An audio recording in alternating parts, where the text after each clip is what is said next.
بسم اللہ الرحمن الرحیم۔ السلام علیکم ورحمۃ اللہ۔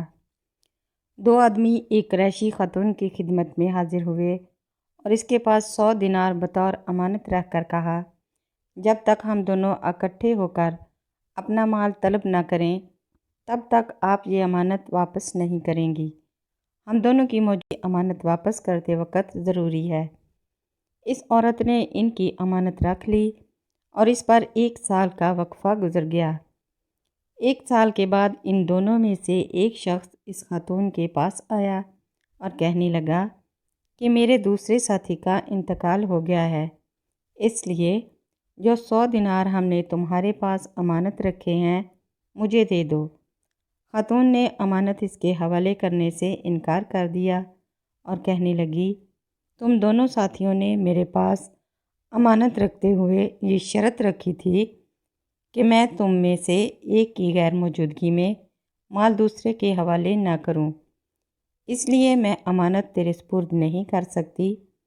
اس آدمی نے خاتون کے اہل خانہ اور اس کے پڑوسیوں سے مدد طلب کی۔ ان لوگوں نے اس خاتون سے سفارش کی کہ اس کو امانت دے دو کیونکہ اس کے ساتھی کا انتقال ہو گیا ہے۔ لوگوں کے بے حد اصرار اور سفارش پر اس عورت نے امانت اس شخص کو دے دی۔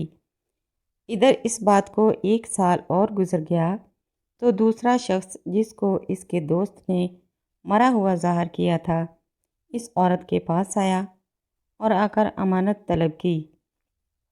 خاتون نے بتایا، تمہارا دوسرا ساتھی آیا تھا اور اس نے بتایا کہ تمہاری وفات ہو چکی ہے، اس لیے میں نے امانت اس کے حوالے کر دی۔ وہ شخص اس عورت سے جھگڑنے لگا اور کہا کہ میں تو زندہ سلامت ہوں، میری امانت واپس کرو۔ عورت نے کہا کہ میں تو رقم تمہارے ساتھی کو دے چکی۔ اب اس عورت کے خلاف مقدمہ حضرت عمر فاروق کی عدالت میں پیش کر دیا گیا۔ حضرت عمر فاروق نے دونوں کا مقدمہ سنا اور چاہا کہ اس کا فیصلہ اس آدمی کے حق میں کر دیں۔ اچانک انہوں نے کچھ سوچا اور پھر فرمایا کہ اس مقدمہ کو ہم علی ابن ابی طالب کے سپرد کرتے ہیں، اور ایک روایت کے مطابق خود ہی وہ اس کو لے کر حضرت علی رضی اللہ عنہ کے پاس آئے۔ حضرت علی کرم اللہ وجہہ نے دونوں کے بیانات سنے اور معاملہ کو بانپ لیا کہ اس عورت کے ساتھ دھوکہ ہوا ہے۔